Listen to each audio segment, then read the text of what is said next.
It was the second week of October, a Tuesday, and I was standing in the aisle of a grocery store, 2 towns over from our farm, holding a tub of something called a superfood greens powder that cost $89 for a 30-day supply.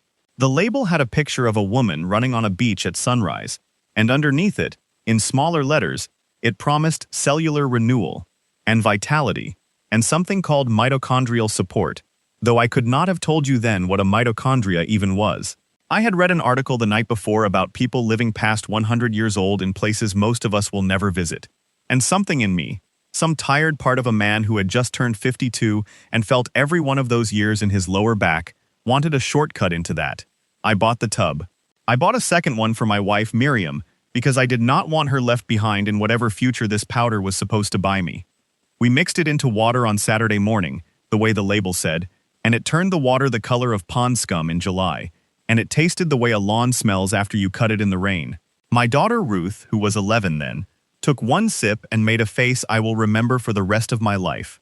The kind of face a child makes when they realize an adult has been fooled by something. My son Amos would not even try it. He just looked at the glass and looked at me and asked why we needed a powder from a plastic tub when we had a whole garden 30 feet from the back door. I did not have a good answer for him.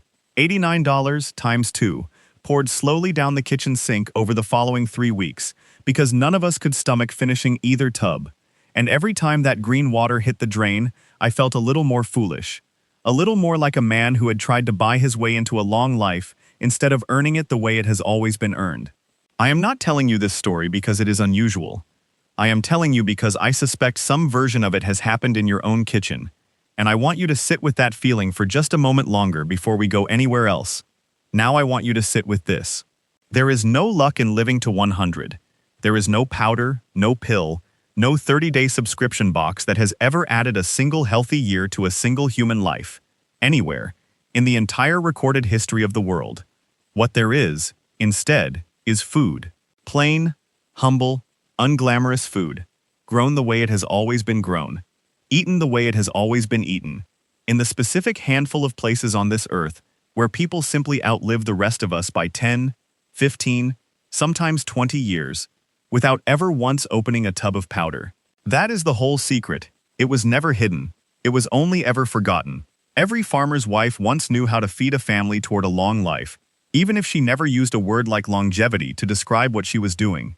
My own grandmother knew it. Her mother knew it before her. Out here in Lancaster County, at the roadside stands that still line the back roads every summer and fall, this knowledge used to pass from a grandmother's hands into her daughter's hands the way a good knife gets passed down, sharpened a little differently by each person who holds it, but never really changed at its core. My neighbor, Esther Fisher, is 81 years old this year, and she still walks her own half-acre garden every morning before the dew has burned off. And she will tell you, if you ask her plainly, that she has never once in her life eaten a food that came from a package with more than 3 ingredients listed on it. Esther did not learn this from a doctor. She learned it from her own grandmother, standing at a stand very much like the ones you will drive past this weekend if you know where to look. I am Elias Miller. I am Amish, and I farm in Lancaster County, Pennsylvania, on the same land my father farmed and his father before him. What I am going to give you today is 15 foods, the exact ones eaten in the places on this earth where people live the longest. And for every single one, I am going to teach you the tests I use myself, at a stand or in a store, to tell a good one from a bad one in under 90 seconds.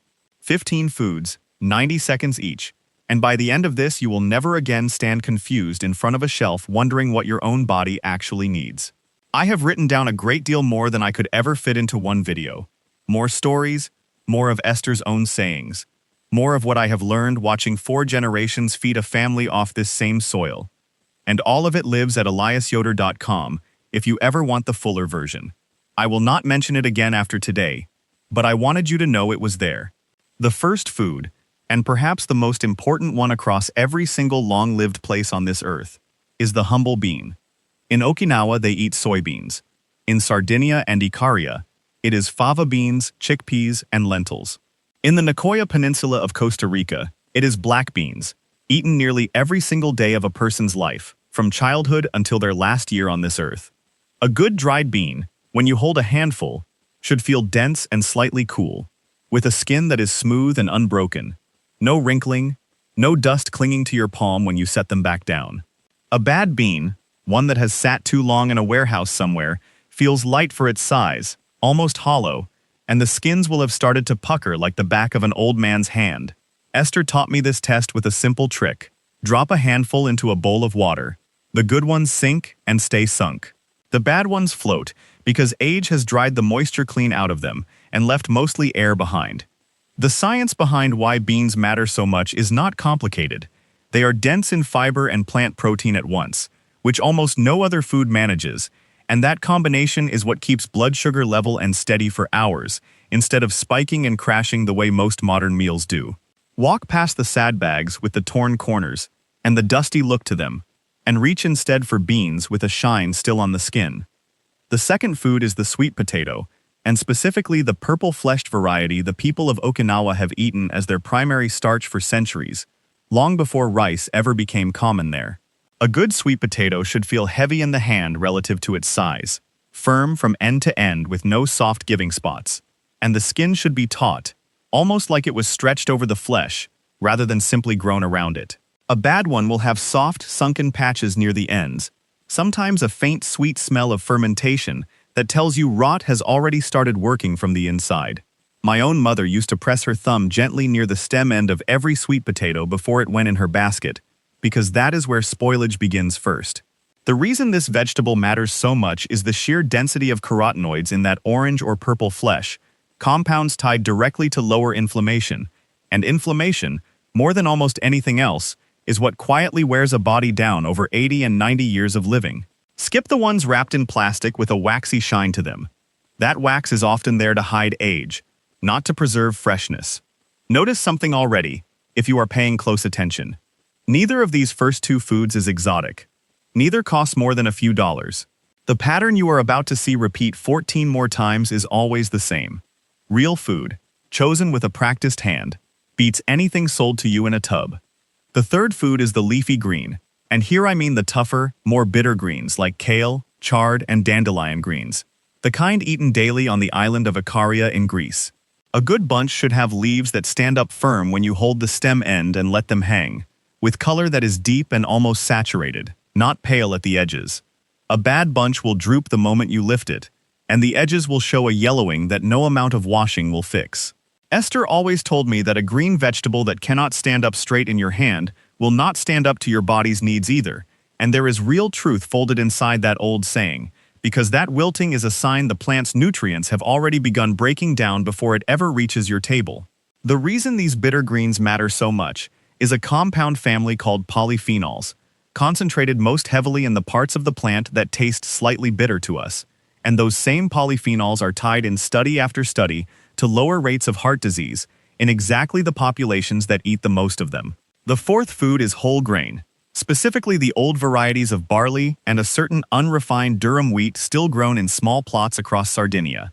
A good whole grain, whether you are buying it as flour or as the whole berry, should smell faintly nutty and almost sweet when you open the bag and breathe in close. A bad one that has gone rancid from the natural oils in the germ breaking down, will smell sharp, almost like old paint.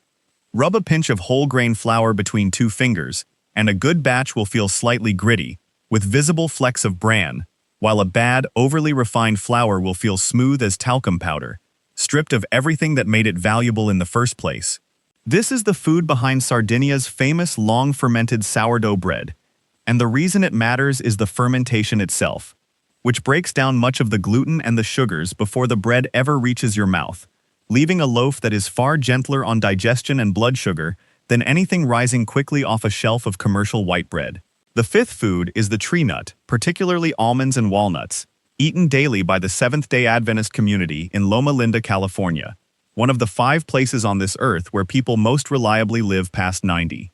A good almond should feel firm with a slight snap when you bite it in half, the inside cream-colored and never gray. A bad almond, one that has turned, will feel slightly soft or leathery, and the taste will carry a faint bitterness that has nothing to do with the almond's natural character. Esther always shook a bag of nuts close to her ear before buying them at a stand, listening for a dull thud rather than a hollow rattle, because a hollow sound means the meat inside has shrunk away from its shell. The why here is straightforward. A small daily handful of nuts, roughly the size of your own cupped palm, is tied consistently to a meaningfully lower risk of dying from heart disease, likely because of the specific balance of fats they carry, fats your body cannot make on its own. Before I go on to the next 10 foods, I want to pause here for just a moment, the way you might pause to take a sip of water halfway through a long walk. Our own community here in Lancaster County has always kept what we call a mutual aid system, a way of saving and sharing that has nothing to do with any bank. And there is a description of how that same principle applies to food and health living in the description below this video if you would like to look further into it. Now, back to the list. The sixth food is garlic, eaten in nearly every one of these long-lived places, from the Mediterranean to Central America. A good bulb should feel heavy and tight in your hand, the papery skin unbroken and dry, with cloves that resist gently when you press them, never soft or spongy. A bad bulb will have started to sprout a thin green shoot from the top of at least one clove, a sign it is already trying to become a new plant and has begun pulling its own stored energy away to do so. The reason garlic earns its place on this list is a compound called allicin, released only when the clove is crushed or chopped, and that compound has been shown again and again to support healthy blood pressure, which matters enormously in populations that otherwise eat fairly simply. The seventh food is olive oil, the true first press kind, central to both the Ikarian and Sardinian diets. A good bottle, when you tip it gently, should look slightly cloudy or hazy rather than perfectly clear, because that haze is a sign it has not been heavily filtered and stripped of its natural compounds. A bad, cheap oil will pour thin and clear as water and will carry almost no smell at all when you open the cap, while a good oil should smell faintly grassy, even a little peppery at the back of your throat when you taste a spoonful plain. This is the food most casual shoppers get entirely wrong, because they choose based on the prettiest label rather than the harvest date printed in small letters on the back, and oil more than a year past that date has already lost much of what made it valuable. The eighth food is soy, specifically fermented forms like tofu and a fermented soybean paste, central to the Okinawan diet for centuries. A good block of tofu should feel firm and slightly springy when you press it, bouncing back rather than staying dented. A bad block will feel slimy on the outside, or will have a sour smell that has no business being there. This is another food casual shoppers miss the mark on entirely, because they assume all tofu is the same, when in truth, the fermented versions carry compounds that behave very differently in the body than the plain, unfermented kind, gentler on digestion and tied to better hormone balance over a long life. Esther, when she first tried tofu at a granddaughter's suggestion some years back, told me she pressed it between two plates with a jar of preserves on top before cooking it, the way she once pressed cheese curds as a girl, and she was almost offended by how much water came out. That water, she said, was exactly the thing a shopper should have paid attention to before buying, because a block already sitting in a puddle inside its own package has already begun to spoil from the outside in. The ninth food is turmeric, root or ground, essential to Okinawan cooking for generations. A good fresh root should feel firm with no give at all, and when you snap it, the inside should be a deep, almost glowing orange, staining your fingers within seconds of touching it. A bad root will feel rubbery, with a dull, faded color inside that tells you most of its active compound, called curcumin, has already broken down. This is a food many casual shoppers overlook entirely, reaching instead for a sauce or a pill that claims to carry the same benefit, when the whole root has always done the job better than anything manufactured to imitate it. If all you can find is the dried, ground version, do the same test Esther does with any spice jar in her cupboard. Tip a small amount into your palm and rub it with a fingertip.